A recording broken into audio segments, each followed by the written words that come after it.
नमस्कार। दिल्ली एमसीडी चुनाव के फाइनल नतीजे सामने आ चुके हैं और इस बार बड़ी पार्टी को बड़ा झटका यहां पर लग चुका है और दिल्ली एमसीडी चुनाव की 12 सीटों का जो नतीजे सामने आए हैं वो चौंकाने वाले हैं, क्योंकि हार और जीत को लेकर एक एक सीट का संपूर्ण गणित सामने आ चुका है।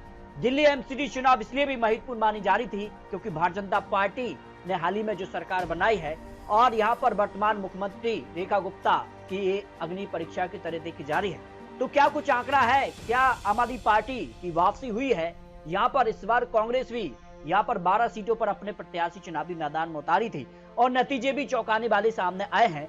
और यहाँ पर जिस प्रकार से माना जा रहा था कि इस चुनाव को लेकर बड़े बड़े दिग्गज नेता चुनावी प्रचार में भी रहे और नतीजे चौंकाने वाले सामने आ चुके हैं।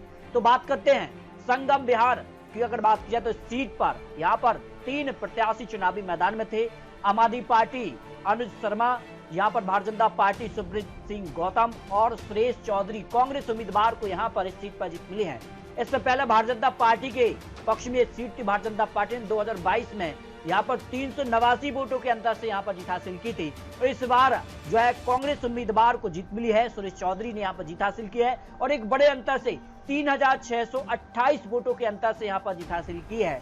और अगर बात की जाए अगली सीट की तो चांदनी चौक को लेकर यहाँ पर भारतीय जनता पार्टी को इस सीट पर जीत मिली है और भारतीय जनता पार्टी के यहाँ पर सुमन कुमार गुप्ता जीते हैं और यहाँ पर 1182 वोटों के अंतर से यहाँ पर भारतीय जनता पार्टी ने इस सीट पर जीत हासिल की है। जबकि नारायणा यहाँ पर सीट को लेकर भी जो है आंकड़े चौंकाने वाले सामने आ गए हैं और भारतीय जनता पार्टी को यहाँ झटका लगा है, क्योंकि इससे पहले भारतीय जनता पार्टी के पक्ष में सीट थी, लेकिन इस बार आम आदमी पार्टी ने यहाँ पर जीत हासिल की है। आम आदमी पार्टी से यहाँ पर रंजन अरोड़ा यहाँ पर चुनाव जीते हैं और महज 148 वोटों के अंतर से ही इस सीट पर यहाँ पर आम आदमी पार्टी ने जीत हासिल की है।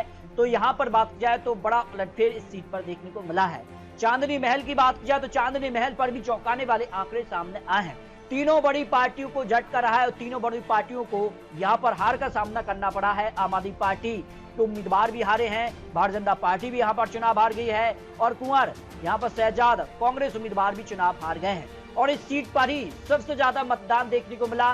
2022 के मुकाबले 2025 में जो उपचुनाव था उसमें 55% यहाँ पर मतदान देखने को मिला। बाकी 11 सीटों पर मतदान कम हुआ है। केवल एक सीट पर ही 1 से 1.5% का यहाँ पर इजाफा देखने को मिला है। और इस सीट पर जो है AIFB उम्मीदवार यानी मोहम्मद इमरान यहाँ पर चुनाव जीते हैं। वहां की यहाँ पर बात की जाए तो तीनों उम्मीदवार चुनाव हारे। हालांकि दूसरे नंबर पर आम आदमी पार्टी रही और यहाँ पर 93% मुस्लिम आबादी है। इसका सीधा फायदा यहाँ पर मुस्लिम यहाँ पर जो उम्मीदवार थे उनको यहाँ पर देखने को मिला है।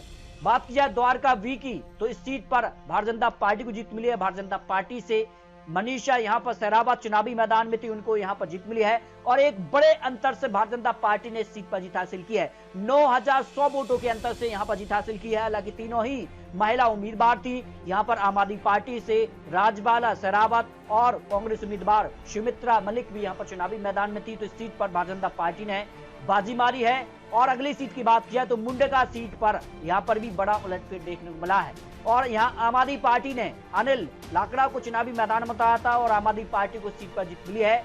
और यहाँ पर बात किया तो भाजपा दूसरे नंबर पर रही और आम आदमी पार्टी उम्मीदवार को 1577 वोटों के अंतर से आम आदमी पार्टी ने यहाँ अपनी मुंडेका सीट पर जीत हासिल की है।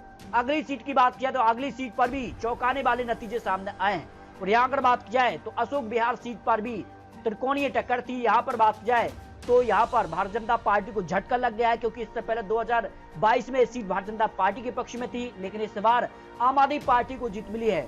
2022 में 156 वोटों के अंतर से हार जीत हुई थी और भारतीय जनता पार्टी ने जीत हासिल की थी, लेकिन इस बार भी अंतर जो जीत का है वो 405 वोटों का है। लेकिन इस बार आम आदमी पार्टी से सीमा विकास गोयल यहाँ पर चुनाव जीत गई हैं, जबकि भारतीय जनता पार्टी यहाँ दूसरे नंबर पर रही तो कांग्रेस यहाँ पर तीसरे नंबर पर रही है। तो यानी इस सीट पर बड़ा उलटफेर रहा और भारतीय जनता पार्टी को यहाँ पर नुकसान देखने को मिला है। अगली सीट की बात की जाए तो दचाऊ कला सीट को लेकर भी यहाँ पर एक बड़े अंतर से भारतीय जनता पार्टी ने चुनाव जीता है।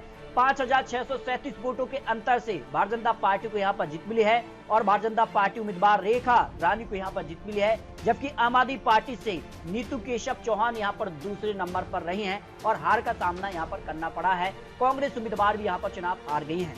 ग्रेटर कैलाश की बात किया तो इस सीट पर भी भारतीय जनता पार्टी से अंजुम मंडल यहां पर चुनाव जीते हैं और एक बड़े अंतर से 4065 वोटों के अंतर से यहां पर ग्रेटर कैलाश पर आम आदमी पार्टी को झटका लगा है। आम आदमी पार्टी उम्मीदवार यहां पर बात की जाए तो चुनाव हार गई है, तो यहां पर कांग्रेस उम्मीदवार भी तीसरे नंबर पर रही। दक्षिणपुरी की अगर बात किया तो इस सीट पर भारतीय जनता पार्टी को झटका रहा और आम आदमी पार्टी उम्मीदवार यानी राम स्वरूप यहां पर कनौजिया चुनाव जीत गए हैं। रोनी राज यहां पर भारतीय जनता पार्टी दूसरे नंबर पर रही, तो कांग्रेस यहां पर तीसरे नंबर पर रही है। और यहां पर आम आदमी पार्टी की बात की जाए तो 2262 वोटों के अंतर से यहां पर आम आदमी पार्टी ने इस सीट पर जीत हासिल की है। विनोद नगर की बात की जाए तो सीट पर भारतीय जनता पार्टी को यहां पर जीत मिली है और 1769 वोटों के अंतर से आम आदमी पार्टी उम्मीदवार गीता रावत को यहां पर हार का सामना करना पड़ा, जबकि भारतीय जनता पार्टी उम्मीदवार सरला चौधरी यहां पर चुनाव जीत गई हैं, तो कांग्रेस तीसरे स्थान पर रही है।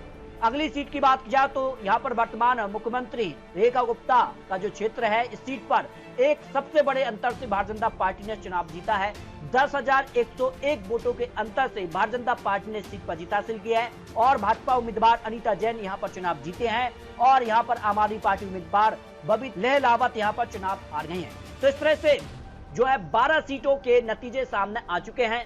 12 सीटों में से 2022 में 9 सीटों पर भारतीय जनता पार्टी को जीत मिली थी और 3 सीटें आम आदमी पार्टी के पक्ष में रही थी, लेकिन इस बार आम आदमी पार्टी ने तो अपनी 3 सीटें बरकरार रखी हैं, लेकिन भारतीय जनता पार्टी को 2 सीटों को नुकसान देखने को मिला है और वहीं कांग्रेस को 1 सीट का फायदा मिला और 1 सीट यहां पर AIFB पार्टी को यहां पर जीत मिली है।